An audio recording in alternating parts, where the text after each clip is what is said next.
আসসালামু আলাইকুম। আজ আমি খাসির গোস্ত রান্না করব আলু দিয়ে। প্রথমে আমি গোস্তগুলো ভালো করে ধুয়ে নিয়েছি, তারপর পেঁয়াজ কুচি দিয়ে দিলাম, তারপর কাঁচামরিচ, তেজপাতা 2-3টা, তারপর রসুন বাটা, আদা বাটা, তারপর আমি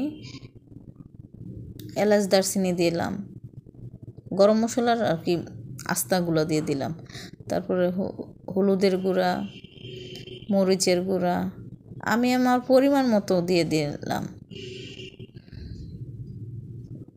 ধনিয়ার গুঁড়া, গরম মশলার গুঁড়াও দিয়ে দিব, আস্তাগুলোও দিলাম, আমার একটু গুঁড়াগুলোও দিলাম, তারপর জিরার গুঁড়া দিব, দিয়ে আমি হাতে একটু এগুলো মেখে নেব, গোস্তর সাথে যেন মশলাগুলো ভালো করে লাগে। কিছুক্ষণ রেখে দিব অবশ্য। তারপর আমি লবণ দিয়ে দিব, লবণটা দেওয়া হয় না, এর জন্য লবণটা দিব। তারপর অল্প পরিমাণে তেল দিয়ে আবার মেখে নেব। খাসির গোস্তর মধ্যে অবশ্য একটু তেলই থাকে, এর জন্য অল্প করে তেল দিলাম, কারণ আমি বাগার দেওয়ার জন্য আবার পেঁয়াজের সাথে একটু তেল দিয়ে দেব। এই যে একটু তেল দিয়ে একটা পাতিলে, তারপর আবার পেঁয়াজ ভালো করে ভেজে তারপর খাসির গোস্তটা রান্না করব। খাসির গোস্তটা একটু ভালো ছিল, কারণ গন্ধ ছিল না। এমনিতেই খাসির গোস্ত গন্ধ করে, কিন্তু এটা গন্ধ করে নাই। একটু ভালো করে ভেজে লাল লাল করে তারপর খাসির গোস্তটা আমি দিয়ে দিলাম। 10-15 মিনিটের মতো মেখে রেখেছিলাম। একটু ভালো করে কষিয়ে একটু নাড়াচাড়া করে মিশিয়ে দিয়ে তারপর আমি ঢেকে দেব। ঢেকে একটু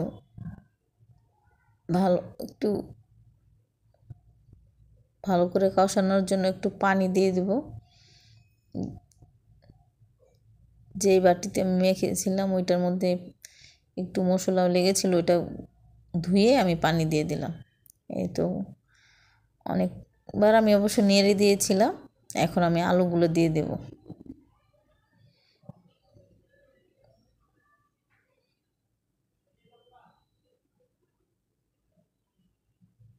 আলুগুলি দিয়ে আবার কিছুক্ষণ কষাবো।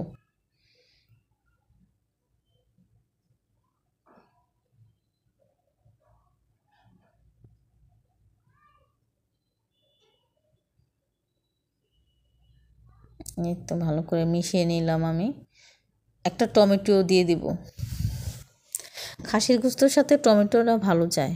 একটু কষিয়ে নিয়ে তারপর আমি টমেটো একটা কেটে দিয়ে দেব। বেশি দেব না, একটাই দেব।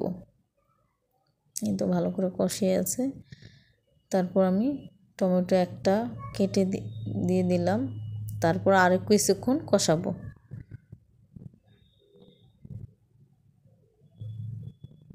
আমি এর মধ্যে স্কিপ হয়ে গেছে, একটু পানি দিয়ে দিয়েছিলাম, তারপর আরেকটু লাগবে, এর জন্য আমি আর একটু দিয়ে দিলাম।